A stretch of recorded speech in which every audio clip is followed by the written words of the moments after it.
الحمد للہ رب العالمین وبہ استعین واشہد ان لا الہ الا اللہ وحدہ لا شریک لہ واشہد ان محمدا عبدہ ورسولہ اما بعد.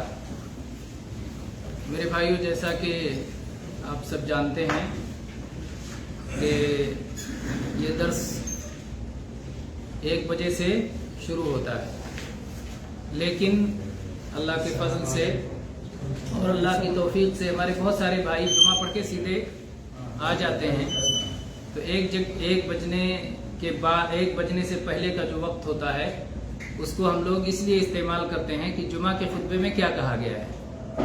تو آج جمعہ کے خطبے میں جو بیان ہوا تھا، پہلے خطبے میں، دوسرے خطبے کا ذکر نہیں آیا، پہلے خطبے میں یہ بیان ہوا تھا کہ اسلامی شریعت 5 چیزوں کی حفاظت کے لیے آئی ہے: عقل کی حفاظت، جان کی حفاظت، مال کی حفاظت، عزت و آبرو کی حفاظت اور دین کی حفاظت کے لیے یہ شریعت آئی ہے. اور اس کے بعد اس کے دلائل اور اس کے مسائل کا بیان ہوا. بہرحال یہ تو رہا جو ہر ہفتے عام طور پر ابتدا میں آنے والے اس سے فائدہ اٹھاتے ہیں. اب جو درس ہے وہ فقہ عملی سے متعلق، جس میں ہم لوگ پچھلے درس میں پڑھے تھے قضاء حاجت کے آداب، اور وہ مسائل تقریباً مکمل ہو گئے، پڑھ کر کے مکمل ہو گئے تھے. اور بتایا گیا تھا کہ انشاءاللہ اگلے بار پڑھیں گے برتنوں کے مسائل. برتنوں کے مسائل، طہارت کے باب میں بہت سارے مسائل پڑھے جاتے ہیں، اس میں سے ایک مسئلہ برتنوں کے مسائل بھی ہوتا ہے. کیوں؟ اس لیے کہ وضو، طہارت کس سے کرتے ہیں؟ پانی سے. غسل کس سے کرتے ہیں؟ پانی سے. وضو کس سے کرتے ہیں؟ پانی سے. اور پانی ایک لیکوڈ اور بہتی ہوئی چیز ہے، سیال چیز ہے کہ اس کو کسی نہ کسی برتن میں رکھنے کی ضرورت ہوتی ہے. تو اب جس برتن میں اس کو رکھ کے استعمال کریں گے، اس برتن کے بارے میں جاننا چاہیے کہ اللہ کا حکم کیا ہے اس برتن کے بارے میں. کیا اس برتن کا استعمال جائز ہے یا ناجائز ہے؟ اس برتن کا استعمال حلال ہے یا حرام ہے؟ یہ جاننا چاہیے. تو اسی لیے وضو کے مسائل میں برتنوں کے مسائل کا بھی ذکر آتا ہے. حالانکہ جہاں کھانے پینے کا ذکر ہو وہاں یہ مسئلہ آنا چاہیے، لیکن کھانے پینے کے مسائل بعد میں آتے ہیں. سب سے پہلے چونکہ وضو کا مسئلہ اور طہارت کے مسئلے سے فقہ کی کتاب شروع ہوتی ہے، تو برتنوں کا مسئلہ وہاں بیان کر دیا جاتا ہے. جب کھانے پینے کا ذکر آئے گا تو کہیں گے برتنوں کا مسئلہ پہلے پڑھ چکے ہیں، اس لیے اسے بتانے کی دوبارہ ضرورت نہیں ہے.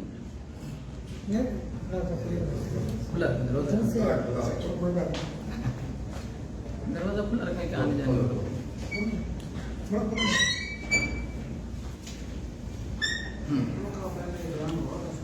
برتنوں کا بیان ہو گیا تھا،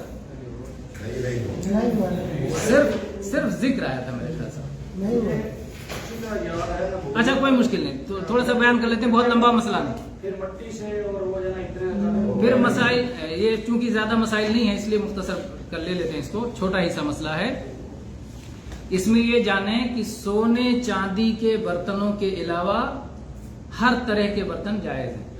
کوئی بھی برتن کتنا بھی قیمتی ہو، کتنا بھی مہنگا ہو، کتنا بھی سستا ہو، کیسا بھی بڑا ہو، کیسا بھی چھوٹا ہو، ہر طرح کے برتن کا استعمال جائز ہے سوائے سونا اور چاندی کے. سونا چاندی کے برتن کا استعمال جائز نہیں ہے، نہ ہی مردوں کے لیے نہ ہی عورتوں کے لیے، کسی کے لیے نہیں. اس لیے کہ عورتوں کے لیے سونا چاندی پہننا جائز ہے، تو اس کی وجہ سے کوئی یہ نہ کہے کہ ان کے لیے سونا چاندی پہننا جائز ہے تو اس کا برتن، اس کے برتن میں کھانا پینا بھی جائز ہے. نا، برتن میں کھانا پینا جائز کسی کے لیے نہیں ہے سونے چاندی کے برتنوں میں. اور اس سلسلے میں صاف صاف حدیث ہے حذیفہ رضی اللہ عنہ کی. کیا حدیث ہے؟ یہ حدیث ہے لا تشربوا فی آنیۃ الذھب والفضہ، سونے اور چاندی کے برتنوں میں مت پیو. ولا تلبسوا الحریر والدیباج، اور ریشم چاہے پتلا ہو چاہے موٹا. حریر و دیباج، ایک موٹا ریشم کو کہتے ہیں، پتلے کو کہتے ہیں. حریر و دیباج ریشم کے کپڑے مت پہنو.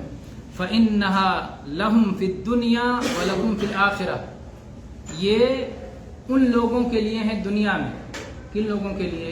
جو اسلام نہیں لاتے اور جو اس حکم کو نہیں مانتے، ان کے لیے ہیں دنیا میں جو اس حکم کی مخالفت کرتے ہیں، اور تمہارے لیے ہیں آخرت میں۔ اگر تم دنیا میں سونے چاندی کے برتن نہیں استعمال کرو گے تو اللہ تعالیٰ یہ نعمت آخرت میں عطا فرمائے گا۔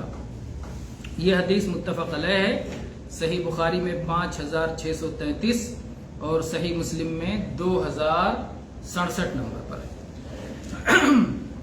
اسی طرح سے دوسری حدیث اس سلسلے میں ام سلمہ رضی اللہ عنہ کی حدیث ہے، کہتی ہیں کہ رسول اللہ صلی اللہ علیہ وسلم نے فرمایا الذی یشرب فی اناء الفضہ انما یجرجر فی بطنہ نار جہنم۔ یہ حدیث بھی بخاری اور مسلم میں ہے کہ جو آدمی چاندی کے برتن میں پیتا ہے وہ اپنے پیٹ میں کیا نام ہے جہنم کی آگ پی رہا ہے، جہنم کی آگ گٹ گٹ کر رہا ہے، ایسا کر سکتے ہیں، گٹ گٹ کر رہا ہے یا پی رہا ہے۔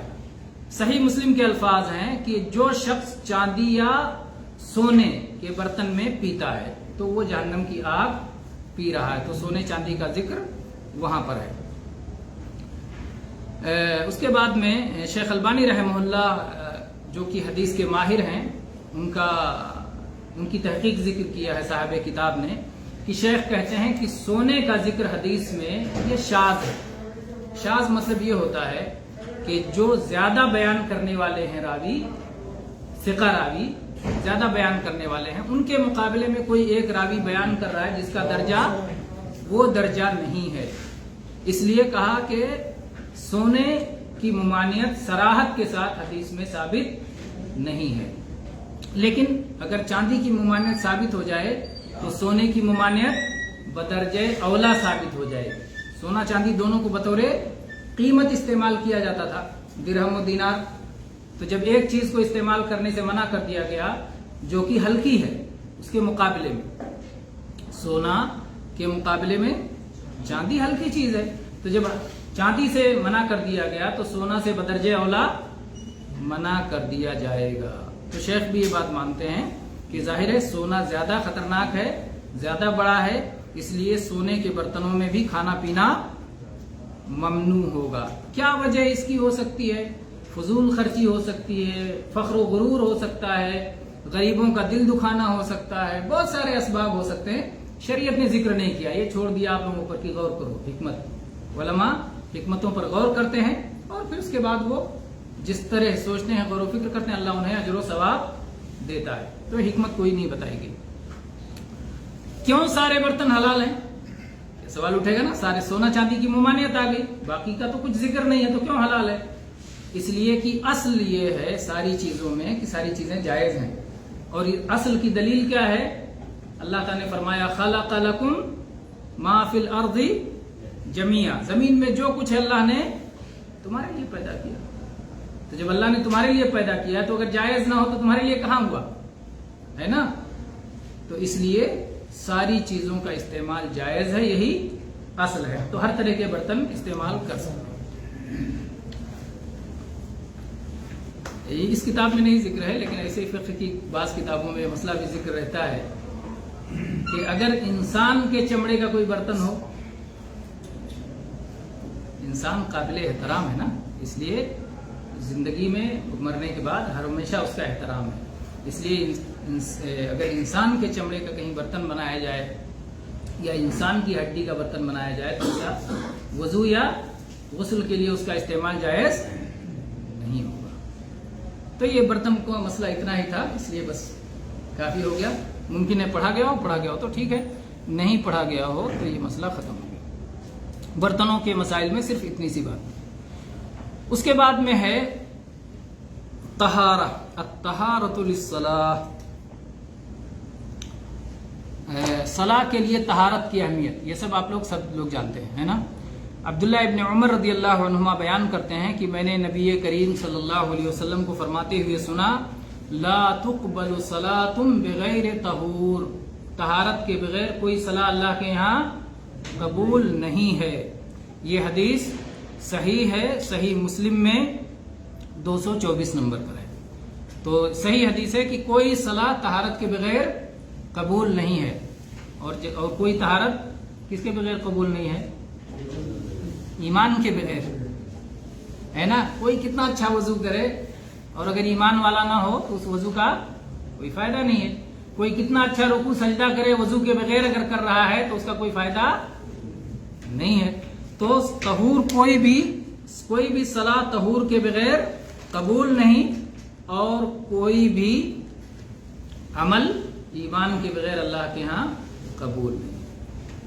طہارت کے بارے میں ہم یہ پڑھ چکے ہیں کہ ایک اعلیٰ قسم کی طہارت ہے اور وہ سب سے ضروری طہارت ہے. وہ کون سی طہارت ہے؟ شرک سے طہارت، شرک سے پاکی، جس کا مسئلہ عقیدے میں پڑھتے ہیں، ہے نا؟ اور اگر شرک نہ ہو تو کوئی بھی پاکی اس کی پاکی اسے پاک نہیں کر سکتی. انما المشرکون نجس، شرک کرنے والے ناپاک ہیں، چاہے جتنا اچھا غسل کر کے آئے وہ ناپاک ہے. اس کے بعد میں طہارت عملی ہے. طہارت عملی میں غسل کی طہارت ہے اور وضو کی طہارت ہے. اور یہ طہارت کی بھی دو قسمیں ہیں. ایک طہارت پانی سے ہوتی ہے اور ایک طہارت پانی کے علاوہ مٹی وغیرہ سے ہوتی ہے. پانی سے طہارت وضو اور غسل کی طہارت ہوتی ہے پانی سے. وضو کیسے کیا جائے گا؟ طہارت کے مسائل میں بھی پانی کا مسئلہ ہم لوگوں نے پڑھ لیا، قضاء حاجت کے مسائل پڑھ لیے اور سارے مسائل پڑھ لیے. اب آئے گا کہ وضو کیسے کیا جائے گا، ہے نا؟ اپنے برتن میں لے لیا پانی، تیاری ہو گئی، اب وضو کرنا ہے. اس سلسلے میں عثمان رضی اللہ عنہ کی حدیث ہے. انہوں نے عملی طور پر وضو کر کے بتایا صحابہ کو کہ کیسے وضو کیا جاتا ہے. عملی چیزوں کو عملی طور پر بتانا ہی زیادہ بہتر ہوتا ہے اور سیکھنے کے لیے زیادہ آسان ہوتا ہے.